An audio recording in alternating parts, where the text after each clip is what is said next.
Tonight on the Cooligans, soccer is here. Soccer's back. We can actually talk about the sport that we love so much. Wow.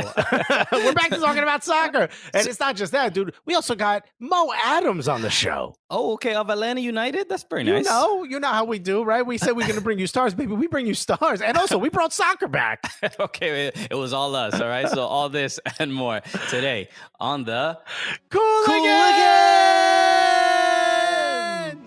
Hi, this is Ashlyn Harris. And Allie Krieger. And you are listening to our best friends and favorite comedians, the Cooligans, bitch. Yeah, baby!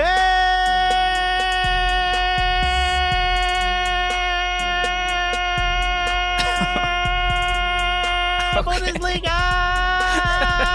Yeah! Look at this. What? Oh, man. Can you Crazy. believe soccer is actually back? I cannot. No. It's difficult to fathom. Given it's been I think what was the last soccer match? Was it? I think it was like March 13th or 14th. I think that was the last like week. I think in Europe. What was physically the last one you went to was the CONCACAF match in Jersey, right? Yeah, the Rebel Arena, the NYCFC against Tigres. NYCFC gave up a late goal to lose 1-0, and it was not the way I wanted soccer to leave me. You know what I'm saying? Okay, odd way to put it. Okay, how are you gonna hurt me like that, babe? Yeah. Well, the last one I went to was the CONCACAF match in Costa Rica. And by the way, if you don't know who we are, we're the Cooligans. It was good, everybody. We're just too excited about soccer being back. You know what I mean? We're too happy. My name is Christian Polanco. That's right. I'm Alexis Guerreros. All right, we are the Cooligans. We are your favorite stand-up comedians that host the funniest soccer show and the happiest soccer show because soccer is back. All right, who's more elated than us? Nobody, besides some German podcast, and you know that ain't funny, okay? Absolutely, dude, this is exciting. And by the way, we're not just the funniest, we're also the gulliest. So, okay, find another one. I dare you to find another one. In Germany. So you saw that which we call Premier League is like, yo, we're also going to start training. They saw the ratings for Bundesliga, and they're like, by the way, we're gonna. They all of a sudden become right wing. They're like, guys, we got herd immunity. Okay, we need to get out there. So we lose a couple players, right? With the ratings. Okay, look, they'll probably be on the bench anyway. All right, the strong ones are going to survive. They run a lot. Good lungs. It affects your lungs. Just let them out there. So, man, yeah, there's a lot to be, it was actually a little bit controversial, right? Because some people were like, Bundesliga is back, but without fans, this isn't even football and this isn't soccer. What is all this about? I get it. I get when people like Ellie Mengen put like, this doesn't feel like football. No, it doesn't. But you know what? It's close enough. Okay. Right. Imagine like there was like a huge STD outbreak and no one could have sex. And they're like, well, maybe you can with condoms. I got to be honest, might be good enough for now. You know what I mean? Okay. I'll settle for this. I think I can deal, for a little bit. We'll figure out as we go along. But for right now, this seems okay. Exactly. So, it did feel, especially the first match, the majority of the matches kicked off on Saturday, May 16th, at 9:30 a.m. Eastern time. And the majority of people probably watched the Revier Derby between Schalke and Dortmund. And I'm sorry, wait, both two teams were there? Two teams. I really only saw one show up. Correct. Yeah, it's a fair assessment. But yeah, the majority of people probably watched that game and being, watching a game at Signal Iduna Park and without the yellow wall, it does not feel. It feels like something is actually very seriously missing. It feels like something is wrong. You know what? I spent most of the day, most Saturday and Sunday, because I watched games both days because I was not saying no to soccer. I spent the whole time going, that's what their seats look like. I spent the whole time. Oh yeah. Oh, that's a good angle. I did a lot of that. So some of the stadiums they had like different so they had like plush dolls, they had like cards, and like from fans. Some of them had in the Korean League. They definitely went dolls. They're just different. Where did they find so many? That's the question I have. We'll get into that. We have to talk about Germany more, but I do want to talk about that. But the fact that the fact that no fans were there was definitely jarring and a bit strange. But honestly, after like the first 15 minutes, I was like, yo, this is. Yeah, it's still competitive. It's soccer. They didn't lose their quality because the fans are not there. Like, wait, hold on a second. There was some rustiness for sure. There was some wild passes.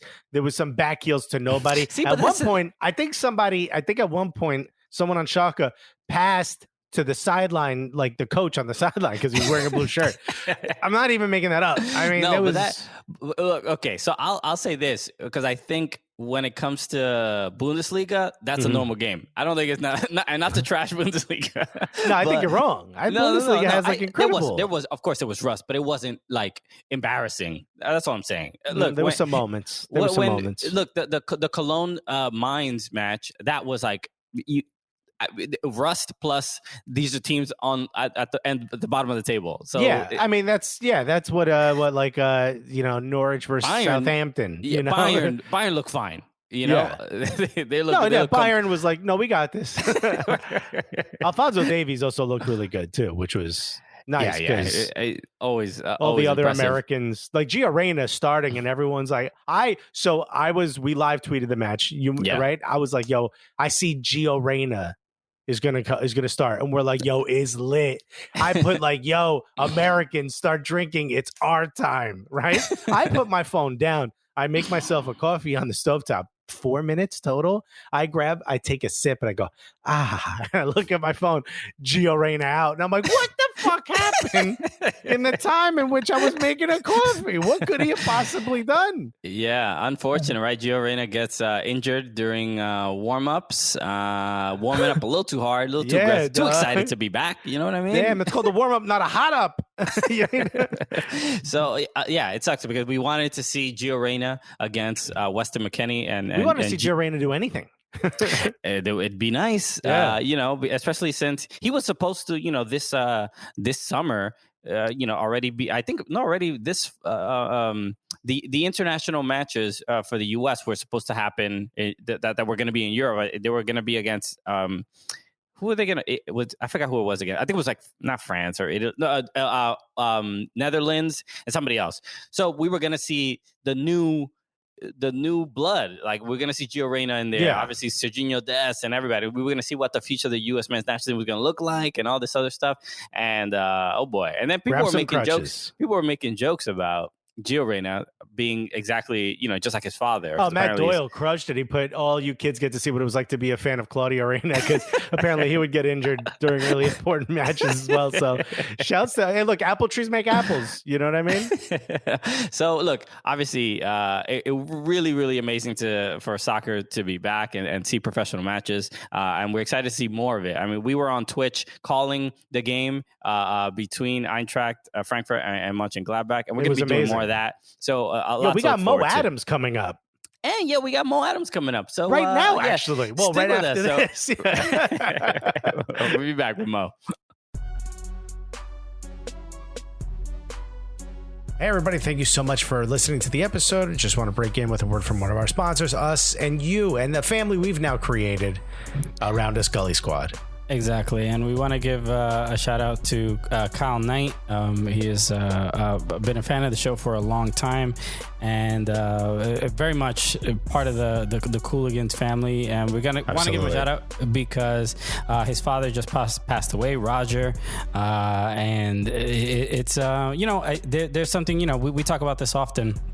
that Gully Squad is very much feeling like very much like a family nowadays, and more, especially with we're all quarantined, we're all dealing with stuff. When my grandfather passed a month ago, everyone sent so many kind words to me that was very uplifting, and we want to just give that right back to Kyle, because it's obviously not easy in times like these. Yeah, it's very difficult, especially in moments like this, like what you experience where you can't go visit family. But, people have been finding ways online to sort of connect with other human beings and to sort of fill that gap. And as soon as he posted about it in Gully Squad in our Slack, there was a rush of condolences being sent. And it's funny. It doesn't feel like a family because hasn't really been that many arguments and stuff, Gully Squad. Like, it feels almost like a really cool group home, where like a bunch of weird dudes who just and weird kids and all together, just everyone just who loves soccer and really want to be progressive and just want to be like good people and just want to hang out and be positive about the sport in America. Come hang out. And then there's moments like of this, we're not roasting pizza, or I'm not shitting on pizza, or we're not roasting each other's teams. It's just a moment like this where the humanity and the human side of things like podcast listeners sort of rears its head, and it's amazing to see how everyone jumped to support Kyle. And I want to make sure that I say this as well. Rest in peace to Roger Knight, Mr. Roger Knight, I should say, who from all accounts was a wonderful human being, loved the game of soccer, was a youth coach, played in high school himself, and really begat other soccer fans. And it's people like that were sort of what created the fans of today for the most part. And it's wonderful to see the reaction, and it's unfortunate that something like this had to happen. So my heart and our heart goes out to Kyle and the Knight family.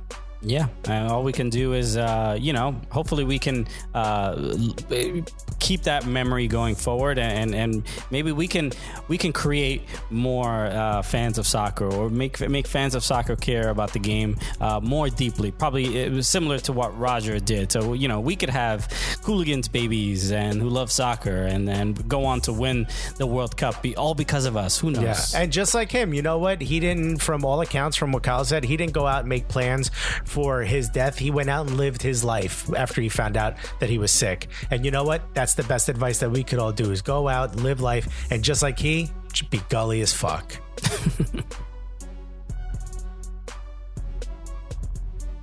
All right, baby, we're back. And finally here with our guest. Oh, Correct. man. Correct. Yes. This is exciting. Very much so. All right. I mean, we've gone through this whole quarantine this last couple months without anyone representing Atlanta United, which is quite a shame. Right, which much to the I guess the beguilement of people who leave reviews on our show saying we only talk about Atlanta United or LAFC. Well, maybe y'all teams should win a little. All right, stop being bums, and maybe we'll talk about your squad.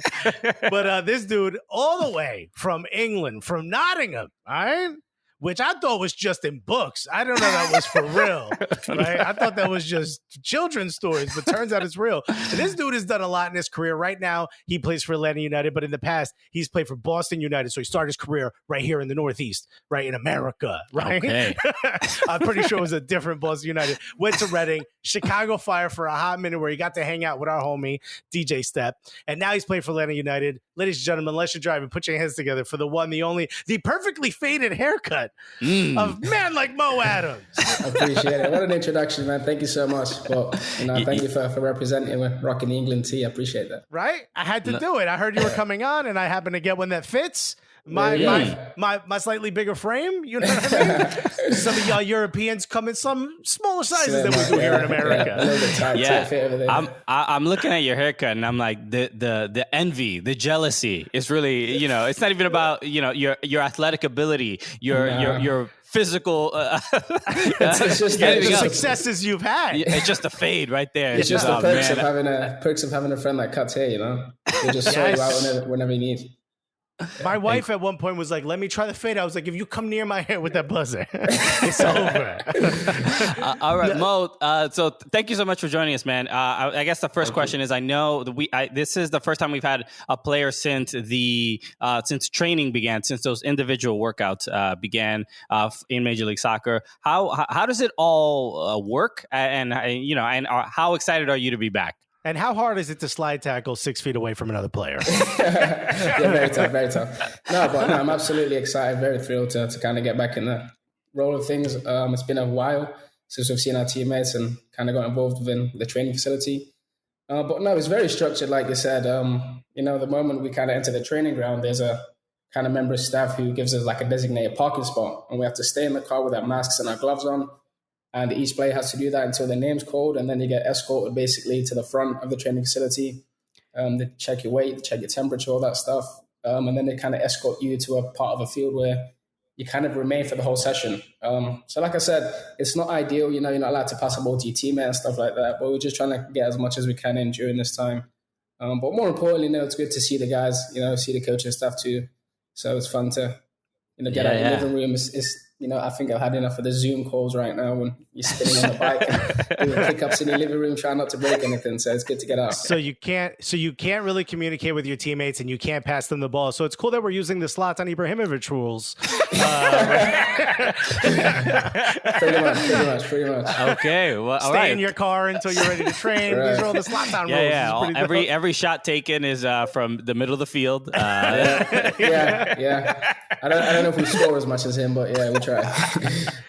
Now, I mean, it's, by the way, and everyone should know, we're recording this a week early. So things may have changed a week from now when everyone's watching or listening to this. But for the most part, sort of training is reopened. And it just, after a long time of just training in your house, apartment, just in your own flat, if you will, you know what I mean? It's got to be nice. I got you, baby. It's got to be nice just to sort of just even see other players, even if you have to yell like, "How you doing?" Whatever it is, it must be nice to get to some little bit of familiarity.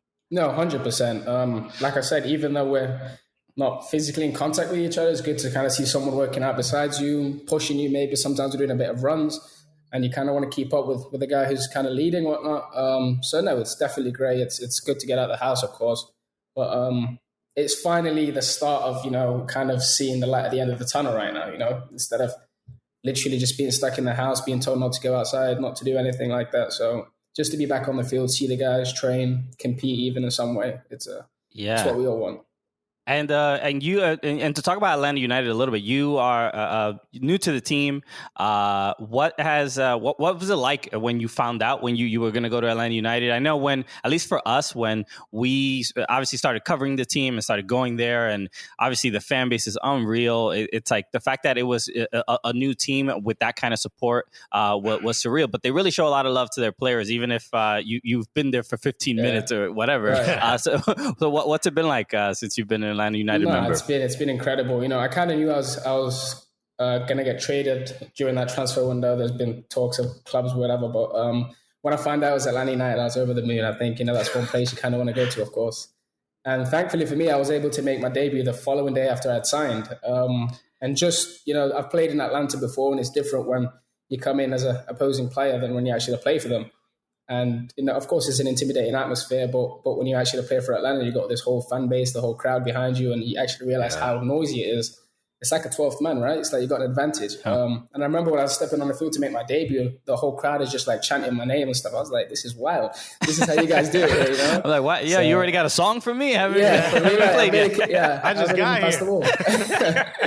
Yeah, but no, it was super dope. I really enjoyed it. And thankfully, of course, we're looking back to get in the swing of things, and hopefully we'll be able to play in front of the crowds, hopefully anytime soon. But no, it's a different atmosphere, man, to anywhere I've played. How different is it for you to play potentially games in front of closed doors? Normally when that happens in Europe, it's because something bad happened and the team isn't allowed to have fans. Yeah. The fans got a little rowdy, you know what I mean? Right. But now it's a different situation. Talking about Atlanta, they get 74,000 fans to some of the games. Potentially no fans at some of these matches. What's that going to be like for you? Is that something you guys are talking a little bit about, sort of the difference, or you think it's not really going to have an effect on the players? I think it does have an effect on the players in some way. I think anytime, for us, it's obviously a big advantage for us to play in Atlanta, in front of our crowd. I don't think, any opposition team would like for that to happen, to come and play us on our home turf. But in terms of the effect it will have on the players, some way, I think sometimes maybe the game doesn't seem as competitive. It may seem like a preseason scrimmage, Oh, yeah. But I think we have to understand that, hey, like, this is the reality right now. This is what we have to do. And, when the ball gets rolling, it's just back to business, really. I think it's going to affect the crowds maybe, or the fan base more so than it affect the players, because football, soccer is our job, like, we're just trying to get to do what we do. And after not competing for a while, I think, we'll take it any way it comes. Yeah. It's interesting because, like, it feels like we've seen matches without crowds, and there must be something that hurts your ego without anyone watching you be the best footballers in the world. You know what I mean? Yeah. It's like doing stand up without an audience. It's like we don't feel like we're actually doing our job. The credit, maybe. It's also weird to hear the players talk to each other. They're like, "Yo, good job. Yo, how's your mother doing?" You're like, "No, we ain't supposed to hear this." Yeah, or if you get yelled by the coach. Yeah. Now, Mo, you spent quite a bit of time in America. I know you sort of went from Boston United, Reading to Chicago Fire, but you did spend some time at Syracuse. But one of the things when I looked up a little bit about your career, one of the things that stood out, it said that you had made an appearance off the bench for Boston United against, I want to say, Solihull Moors, right? And Adams also featured twice for the under-21s, including an 11-1 win over Norktown. All right, now, I know this is a different Newark. All right? I grew up in Newark, New Jersey, okay? Famous for New Jersey Drive, so, carjacking capital of the world. You beat Norktown. What is Norktown like? I just need to know personal reasons. No. Just to clarify, this was like all these clubs, Boston United and everything, was back in England. So we have a version of everything in the US. Of course. In our version, right? You copied us. We copied you guys. We were the original, clearly. Exactly. We like to consider it like y'all are like Yahoo and we're Google, So you guys are the updated version. Yeah. Yeah, y'all were original, right? But we took Newark and we upgraded it. Yeah. We made Newark into top boy. It is what it is right now. Huh? Yeah.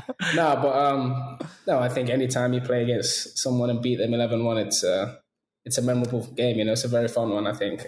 But in terms of the town itself, not great. I'll be honest.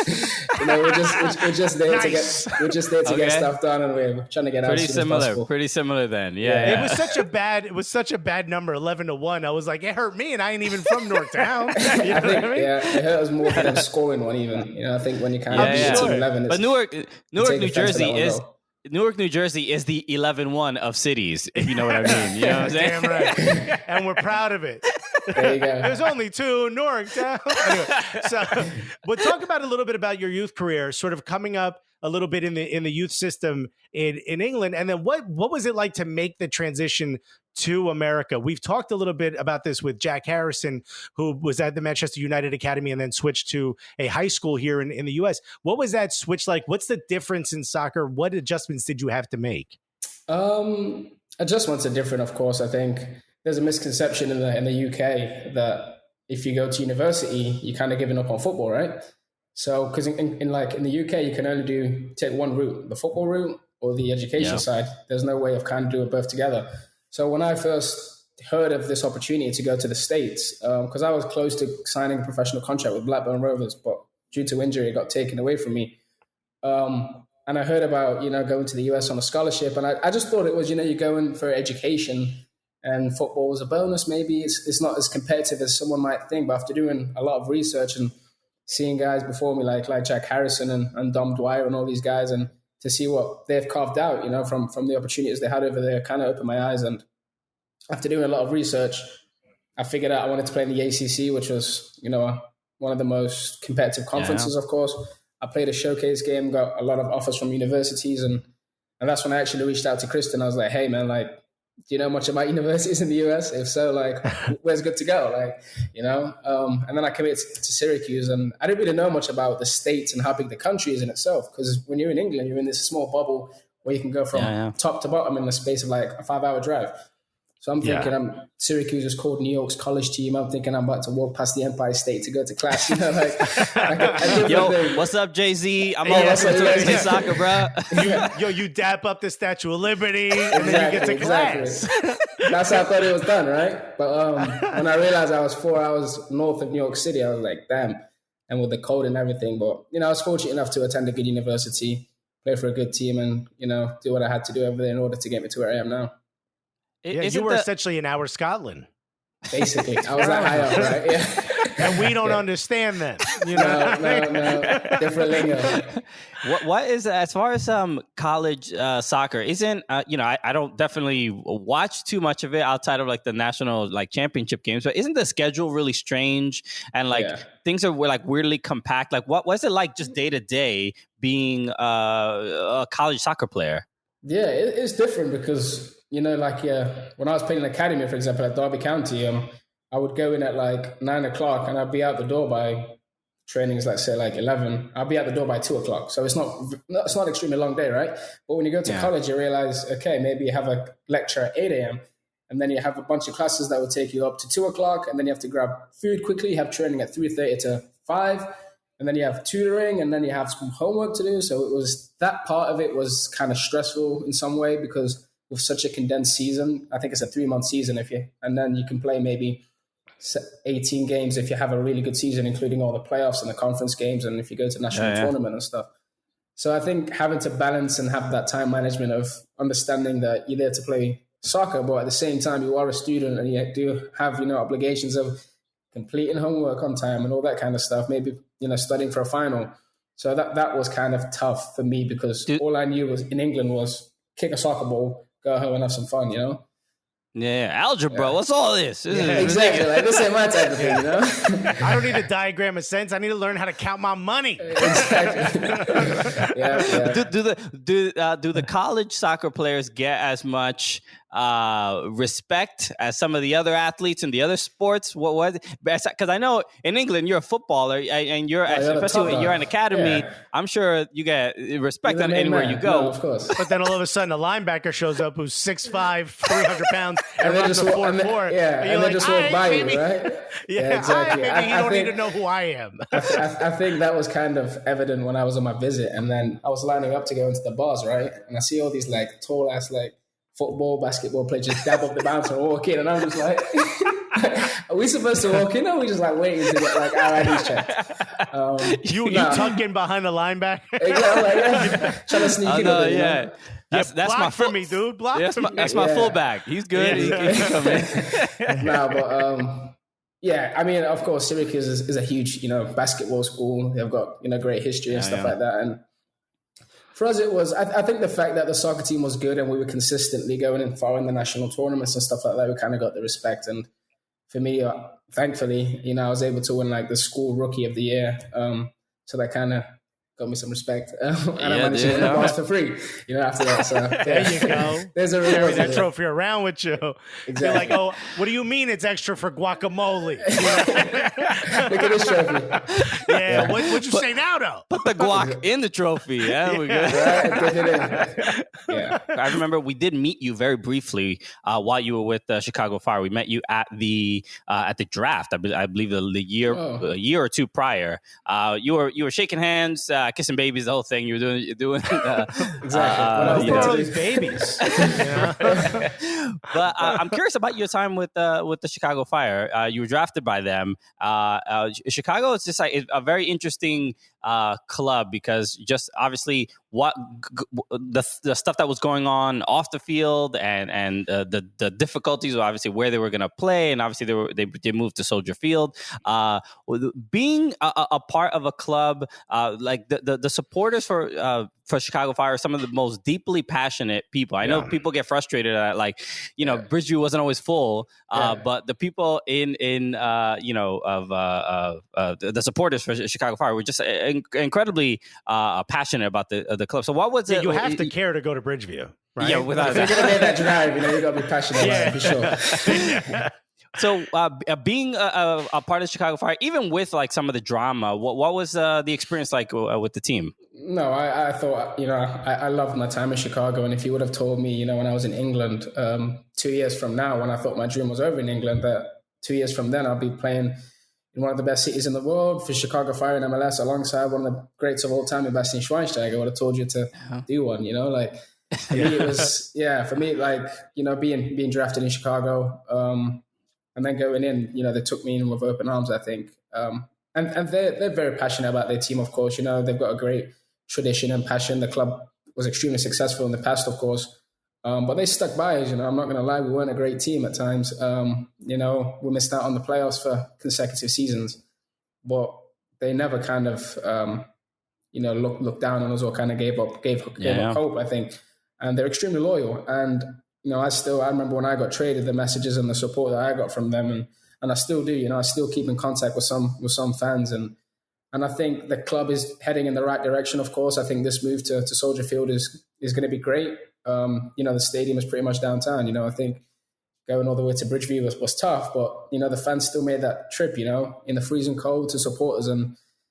But I love that club, I'm not going to lie. It's an amazing city, an amazing time. I spent, a year and a half there that I thoroughly enjoyed. And, I'm excited to see what they do. And I think, they've got a bright future right now, definitely. When you get drafted and you play for a club like Chicago, who, we've talked a little bit about some of the struggles with the stands, but the folks that are there are supremely passionate. Chicago is also just a wonderful city. Personally, I think the only other real city in America besides New York, if you think of cities, the way a city is, every other city in America seems to me like it's a collection of towns. But being in a city like Chicago, playing for a team like Chicago Fire, now going to a city like Atlanta with that support, having scored your first ever goal at LAFC or against LAFC, seeing how that club is supported and just how different soccer is in America than what you thought it might have been growing up in England. If someone were to come to you in the same position you were in and say, hey, I don't know if it's working out at this academy, or I'm not sure what's going to happen, or I got injured. Like I see this YouTube channel called Rising Ballers where like these kids had professional contracts and now they're playing on YouTube. And I'm like, what are you talking about? Come to America. You know what I mean? What would you say to these kids? Is it do you think the route you took is as effective, or do you think it was special because it was you? No, I don't think it was special because it was me. I do think there's some sort of level of sacrifice and resilience you do have to show. And if you don't show that type of, attitude, that type of, have that driven mentality, you're not going to make it. But I see, I was in an academy with all these guys who are like high prospects. I mean, when I was at Derby County, I played against, Trent Alexander-Arnold, Marcus Rashford, Mason Mount, Tammy Abraham, like week in, week out, Dele Alli. So for me, like it could go one way or it could go a complete opposite way. I had guys in my team who were like playing for the youth national teams and now they're just kind of working at a grocery store, so it could literally go either way. And for me, it was just a case of, I didn't want to take that risk of dropping to like the 6th division of the English tier to have to work my way back up because it's extremely different over there.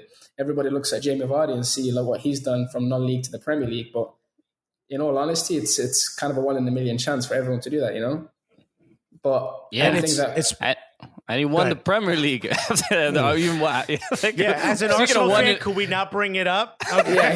Just like 1 in a billion, maybe. Yeah. No, but like I said, having a chance to have a backup plan at university with a degree, if soccer didn't go the way I wanted to do, was having that kind of safety net that allowed you to just put everything in terms of soccer. But eventually, if that doesn't work, you still leave with something. But no, I tell the guys, it's the best decision I've ever made to come to the US, and I thoroughly love it over here. I'm enjoying it completely, and I still I'm still communicating with all these kids. I get like hundreds of DMs from people, saying, "Oh my God, like the US, how does it work? I'm thinking of going, but I don't know if that, if it's right for me and stuff like that." And I make sure I respond to every single one of them because I know when I was hurt and I didn't know what to do next, I was reaching out to all these clubs and no one gave a damn, to be honest. No one replied, no one responded. So I understand what it's like to not have answers, So I make sure that I respond to every single kid, every single person who has a question in regards to the route that I took and just give advice, because it's not going to cost you a thing, but it's going to help people in the long run. That's Mo, amazing. how do Christian and I get in on this, right? We'll go into third with you. How do we sign these kids and bring them over to America? What do we need to do to start making some of this money? See, hold on, but when Alexis... Yeah, but when Alexis asks this question, it feels a little too much like trafficking human beings. It doesn't really sound like he cares. Look, we'll get a shipping container. We'll put a couple computer chairs in there. Exactly. Next thing you know, we got a bunch of squads here. And then they got a business, right? Yeah. We'll put them all up in Newark. You know what I mean? We'll be good. It's interesting because at least it is amazing that you take the time to do that, because there's in almost every facet of life, people, younger people need support and understanding of like what they're kind of getting into. As far as when you compare what either youth systems or what just like the growth of the sport or the growth of your ability in compared to England and the US, it's like were there things that were like that you noticed immediately, like, oh man, we do this better in England, whatever that particular thing was, as far as like creating better soccer players? I think the training for sure. It's I think, training in the academy, you have a system that you want to play and you stick with that system throughout the whole season, regardless of if you're playing United one week or you're playing Chelsea. This is your system, this is your style, this is your identity, and you stick to that. Whereas if it was college, we're playing against a team with a big back four. We're not going to keep playing long ball. In that training, that week, we're just going to play this type of soccer. So it was very, like, we didn't have a style necessarily. It was just like, okay, we're planning for this next game. We're planning for this next game. You adapt. Exactly, just adapt. Whereas in England, the whole training sessions were the same. You get this plan, this pattern of play. This is how we're structured. Regardless if we play against a 4-4-2 diamond or a flat 4-4-2, we're still going to play this way. So I think that's one thing that allowed us, maybe the European players, when we come here, to be able to maybe be technically better or tactically better. But of course, in college, like you said, it's a 3-month season and it's business. Yeah. You just have to win as soon as possible. It's not, you're not necessarily trying to push players up to the first team from the academy or stuff like that. But one thing in England is that most academies do is however the first team plays, that whole system would run through all the way through the academy. Okay. So that was that was different. Do you think that, like, when you came to America and you started playing, like your first just a sort of impression of the American player, Syracuse being a great college for soccer, those are great players, at least for certain, within that level, right? What did you think of the level versus some of the kids that you were playing? And be honest, you know what I mean? Talk your talk, right? this is for the Union Jack. Yeah, you're gonna be all these other teams are trash. Syracuse, run things. We on the phone with your homies, like, yo, come here right now. We run shit. Exactly. It's free guacamole.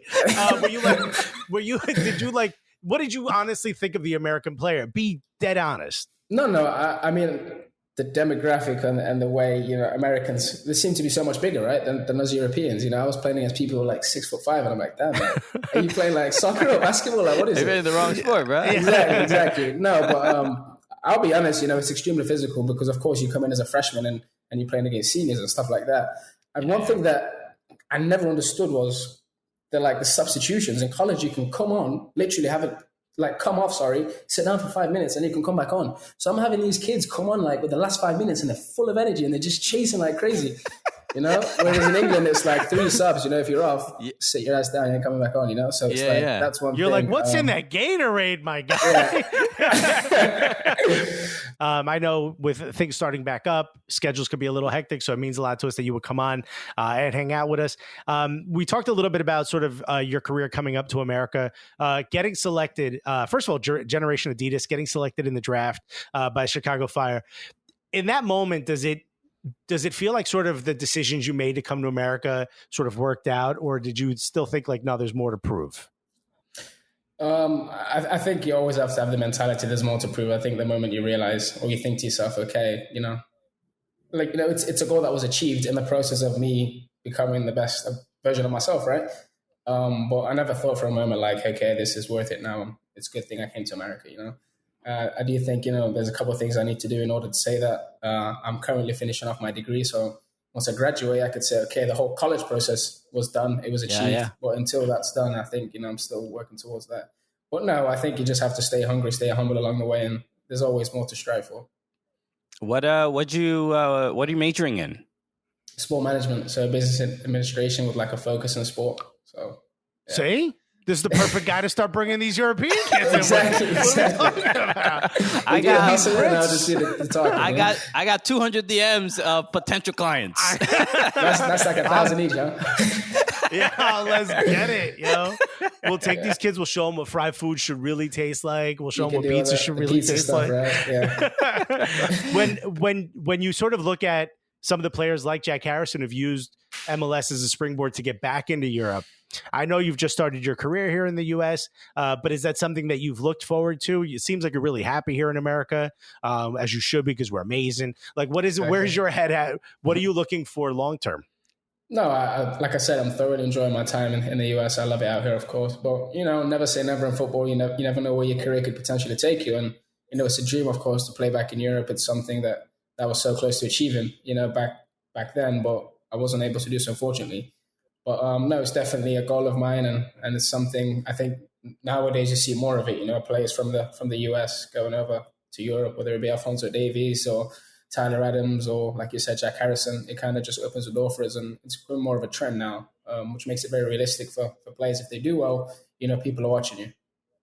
Yeah, is it at the very least, even with that kind of track record for Major League Soccer, when the players do arrive there, like what is I guess if you can take the temperature, like what's MLS look like to Europe? The jokes were always even retirement league. Even when Bastian got there, people were like, "Oh well, retirement," whatever. I'm sure you have to deal with some of these comments, right. But it seems like no one said that about Derby County. County, just saying. Right? Rooney shows up looking 85 years old. No one says anything. No, to be honest, after I think Rooney played a huge difference in getting maybe the MLS the coverage and the respect over in England, because a lot of our games were actually televised. So my family would turn Sky Sports on and I'll be playing. So it's getting a lot more exposure over there. And I think the fact that Rooney came to MLS, did his thing, and then went back to England, to Derby County actually, to show you like, okay, he hasn't dropped in level. Like he didn't go to the US to kind of just get a paycheck and enjoy life. He kind of it was a stepping stone of him to return here because he did so well in the US. So I think it's definitely getting more respect. The fact that the league is kind of changing from maybe getting some veteran legends to getting like young players, especially like the Atlanta. If you look at it, we have some fantastic young players, like Almiron, who was here, and now Barco and Joseph still young, Pity Martinez and all these players. Like, I think that what the league is transforming into buy young, develop, and potentially sell, rather than bring them in to kind of sell tickets. Yeah. There's clearly a like just that change in culture. You would hope that. I mean, the problem is that we have this inferiority complex with England, and it's always you type the word soccer on the internet and you're bombarded by exactly. People can't even it's respect called football, mate. Honestly, when I went back home and I was talking to my friends and I dropped the word soccer a couple of times, they're like, "You've changed, man. Like, seriously, like, what's happening?" You're like, "We don't know you, man." Yeah, like, who are you? Yeah, mate. I just don't get it. There's a show called Soccer AM. Why are we the only in England? I know. That's funny, right? Yeah, like I was like growing up, y'all invented the word every Saturday. Yeah. It's weird. Yeah, people, the crowd isn't yelling. It's football AM. I think it's football. I think we need to come to a conclusion. I think the US and then the UK have to just negotiate it out. I think frankly, I think it's a fear. I think the friction is really just a fear that England is going to be overtaken by the strength of American soccer, and they're going to have to. It is one day we'll get threat, to be honest. Yeah. Yeah, well, it's just at least this is like one of the few leagues, the conceit of like Don Garber to be like, we want to be the league of choice in the world. It's like, it sounds ridiculous, but when it comes to actual growth of the sport, like soccer, football is already the standard in England. It's not going to get more popular. There's no more people to get into the game, but the US is a real possibility that more people can. There's so many people here that watch sports, and it could actually become bigger. There could be more soccer fans in the U.S., which I think there already are. More soccer fans that support MLS than support the Premier League, even in England. Yeah. I mean, it's just we also have just so much more people, like in space. I think the league is growing such a personally for me, I think it's the fastest growing league in the world, and of course the ceiling is extremely high. Whether the MLS reaches that point is yet to be known, right? But of course, I think you look at Atlanta, Seattle, even LAFC, and the crowds and the passion and the style of football these teams play, and the players that they're beginning to attract is amazing, right? Because you look back 10 years ago, I remember I was watching like the Beckham Experiment on TV not too long ago, and the league was completely different. Thanks to him, of course, the trajectory of everything changed, and it got the league the attention it deserved, but not just in a sense of marketing and stuff like that, in a sense of football too. So soccer. Yeah. Let's not give all the credit to Beckham, because it also took Americans bringing him here. So really it was us. It was you guys. Even more with Mo Adams of Atlanta United. Speaking of Atlanta United, you're on the squad now. Talk a little bit about Frank de Boer's system, because I think it's something that it's a complete change from the system that was there before with Tata Martino. But it seems like the club and some of the players that were there and are still there are really starting to figure it out, right? Towards the end of last season, it seemed like it was becoming a bit more solidified. Talk a little bit about where you think you fit in that system. Yeah, I think, anytime a coach takes over from someone who had just won the league and the success that they've had, they've got immense pressure over them, right? Especially when you have your own style, you have your own formation, and how you want to, plan things moving forward. People are always going to look at it differently because they think what was done before is already working. But we need to realize it's a different coach, of course. So I do think, the Dutch, they're slightly more structured, more, I don't want to say defensive, but they're more focused on, like, when they don't have possession of the ball, right? How they set up, how they can press, how they can drop, how they can, make slide across and shift and close gaps. So the formation and the style of play that he implemented maybe took a while for players to understand. I wasn't there when he first took over, so I don't really understand the ins and outs of it, of what was going on during that time. But no, I think like anything, you need time in order to implement what you want to implement and for people to understand. And I think he's shown that, and the players have shown that they were able to understand and, prove that they can have success with this formation and the style that they're playing. We won the Campeones Cup, the Open Cup. We went to the Eastern Conference Final. So I count it as a successful season, to be honest. But they're Atlanta for a reason. They want to win everything, and that's amazing, of course. But in terms of how I fit in, it's we want to play kind of two holding midfielders, let's say, and I'll be one of those a coach prefers, maybe like a destroyer or something like that, and that's the kind of the style that I fit. But of course, I've got great players in my position: Emerson Hyman, Eric Remedi, Jeff Lorenowitz, that I've got to compete alongside. But no, I think if I do, opportunities will come, of course, and it's just about taking your chances so you can solidify yourself in that lineup. Yeah, nice. And we know that the culture for Atlanta United is one, incredibly diverse, but also very Hispanic and very Latino. I don't remember the exact roster that you were on in Chicago, but I'm sure it was very similar. I know Vlaco also spoke Spanish. How's your Spanish, Mo? That's my main question. That's what you're coming at, huh? No, it's not as great as Are you drinking mate now with your Yorkshire pudding? Mate. You know what? The guys in the locker room, they're just sitting in like a big circle and they have their mate and they just keep passing it around and enjoy a conversation. It looks fun, but I don't really know what they're talking about. That's the issue. So I can't really join in, But in terms of my Spanish, it's, I understand more than I speak. I'll say that. Okay. But no, we were actually taking Spanish classes just before the whole, virus, came out. Yeah. There was a lot of guys in that class, of course. Everybody's willing to learn, willing to be able to use that information and be able to communicate with some players, because not all like the Latinos know how to speak English, of course. So we have to adapt a little bit. Yeah. Yeah. That's awesome. They shouldn't have to either. Okay, Mo? You adapt to us. Okay. Yeah. We speak the perfect English, but not everyone has to speak perfect English. Again, looks so stupid wearing an England shirt. Exactly. You need to, if you're not going to speak good about it, get that one off. I'm wearing 3 lions. I almost got murdered. I'm half Uruguayan. I went to the Uruguay versus England match where Luis Suarez scored twice. Yeah. And on the way in, I didn't know my buddy invited me to an all England bar. And on the way in, I walk in, it's a sea of red and white and blue shirts. And I was like, oh, God. And everyone just looks up at me because I'm wearing a Uruguay kit. And I go, yo, did you know Pete is outside? And my buddy goes, please don't. I go, yeah, they heard 3 Lions were going to get slaughtered tonight. People were throwing beer at me. It was insane. I'm surprised it came out the bar safe, to be honest. Dude, I took a couple elbows. They're passionate, man. Yeah. I took a couple elbows during that match for sure. I'm like, where'd that come from? All right, we did it. We did it again. Completed another incredible episode. Thank you, Mo We're so Adams. good at this, huh? Thank you so much. Thanks for having me. Oh my God! Clearly, it's this trio just absolutely crushed it. So thank you, Mo Adams, again for joining us. Mo, is there anything you want to plug or your social media? Anything you want to say before we go? Yeah, of course. It's a tough time for everybody. I just want to tell people to stay safe, practice social distancing, of course. We're finally seeing, things turn around for the better. So continue to do that and everything will get back to normal. Shout out to all the health workers, the NHS, of course. Let's go. We're very thankful for what you guys do and you make our jobs a whole lot easier. So we appreciate that. In terms of social media, Twitter and Instagram _Mo Adams. So give me a follow and check what I do. All That's right. And look out for the Definitely Not Human Trafficking with Mo Adams Incorporated. Exactly. Yes, that way your name is on it.